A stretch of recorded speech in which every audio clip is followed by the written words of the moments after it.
guests of the afternoon before we go live onto the floor with Terry Casey is a company called Ecorithm. And to explain it, I go to my guest, Chris Tagge. How are you?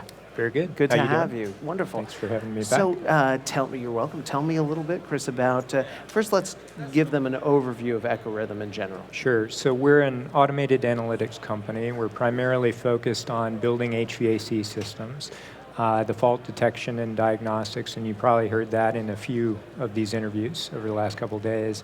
And typically what that means to most people is that alarming or developing customized rules for a lot of different equipment within a building to deliver alarms that are typically monitored by a building engineer or an operator who then scrolls through all of those and decides what's worth pursuing or not. And to us, it means something quite different. We've actually built that intelligence directly into the software.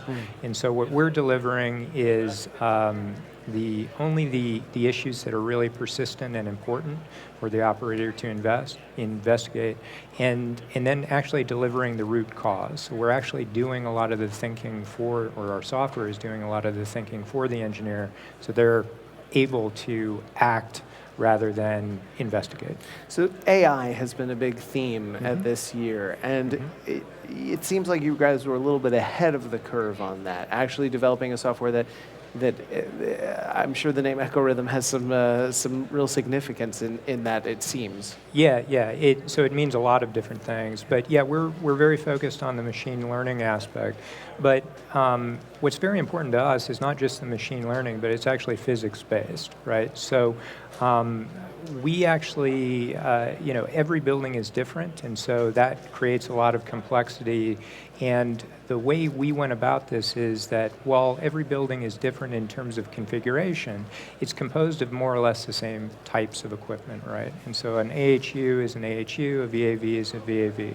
They're supposed to perform the same function no matter where they are. We just need to know how they're connected, and then we can see the dynamic patterns of how they're operating.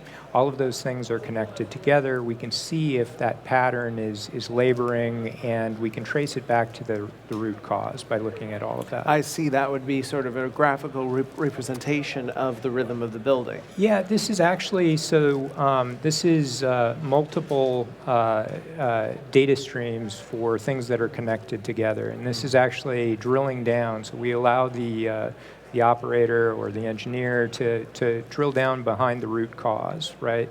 So this is actually the data behind one of the faults that have been signaled as something that's persistent and important.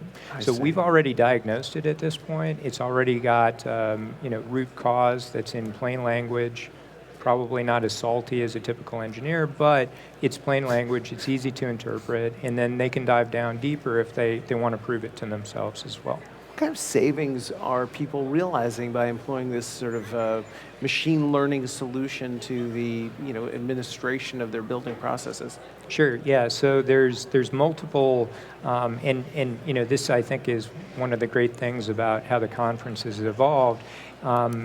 Originally, people started talking about energy savings, and that was the real goal here.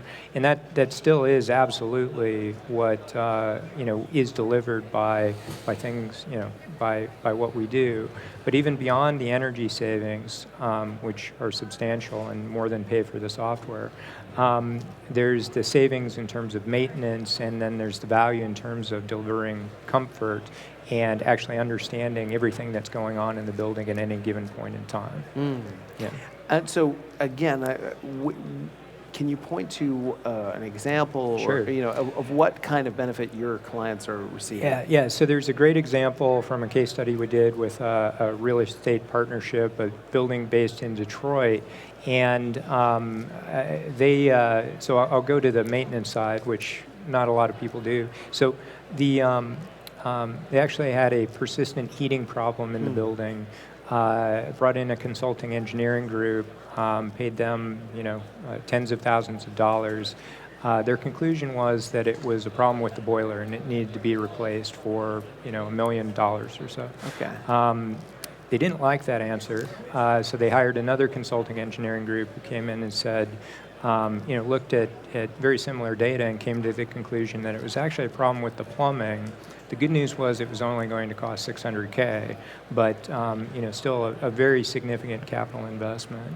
And then they brought us in, and we were able to see, and it's really by looking at this holistic view that you wouldn't be able to see just by looking at a fault on the boiler itself. Right. But looking at the terminal units, we were able to see very subtle distinctions that pointed to it's really a problem on the control side. The problem easily resolved, saves hundreds of thousands of dollars in cost avoidance, plus we're saving more than on the order of $50K per year in terms of energy savings, which is way more than paying for the software itself. So really, really substantial savings overall, and the comfort's a lot better as well. Right, and that's the thing that, it's hard to quantify, but employees and people in the building, tenants, being happier with the quality of life that they're receiving because it's more intuitive. Yeah. Is it difficult for a company? I mean, you're coming to this, let's say you've got a building, it's 30 years old. Yep. How difficult is it to get Ecorithm integrated into my process? Sure. So yeah, we're focused on, and this is really a go-to-market question, right, for us. And we're an analytics company, so we're really focused on buildings that can deliver data. And so for us, it's all about working with customers that have made two choices for themselves. And one is it's a good idea to manage their buildings, and which isn't everybody. It's everybody here, but it's not everybody in the market. And then secondly, it's a good idea to use data to manage their buildings. So if we can extract data from a building management system or some other system in the building to give us enough of that view of the building, then we can actually start up very, very quickly. There's no customized rule writing.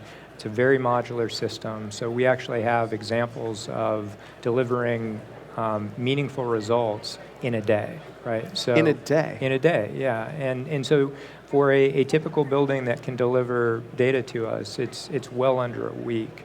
But 6 hours of time is all it took us to go from beginning to end, and we just need the data. So yeah, and some floor plans and a little bit of knowledge about the building, but that's basically it. It's amazing. That's terrific. Yeah.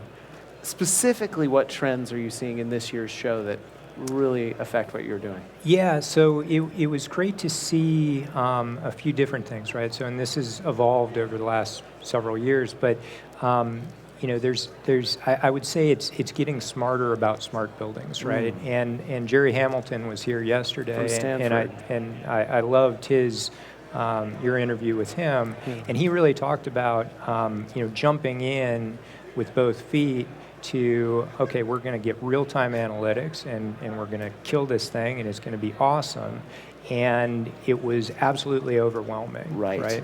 And then they took a step back and they said, okay, well, how are we actually going to use this, right? And what's this going to mean to us, and what are we really focused on? And then, understanding that, okay, what do we really need out of this? Is it real time or not? Right. And for most companies, the answer is real time is like a day, a week. They're not solving things on the fly. Right. And actually, if you think about intelligence, if I'm acting on all of these inputs in real time, I've probably made a really bad decision, right? So, it's the forward thinking, it's the being able to look back in history and understand how to solve those problems for the future that is important to most customers. And then there's, Dan Kokosa, who you interviewed yesterday too, says, I love real time, right? I want to play with this. I want to see what's going on. And there's absolutely, but that's Google, right? They're Google, right? And what he's saying also is, I want to see this. I want to play with it. And so there are customers out there and that do want to see things in real time, and we can actually serve those customers as well. That's great with us. And over time, they'll move on to the next thing that they want to play with, and it's really time for the AI to take over and do that job. Right. They can go build their squomes, their square domes and stuff. Yes. And let the AI take over this analysis and deliver the automated intelligence. Terrific. Really eye-opening stuff, and I really thank you for being with us. Yeah, great, thank you. I appreciate it. Thanks a lot. Fantastic. Chris Tagge from Ecorithm, and we are about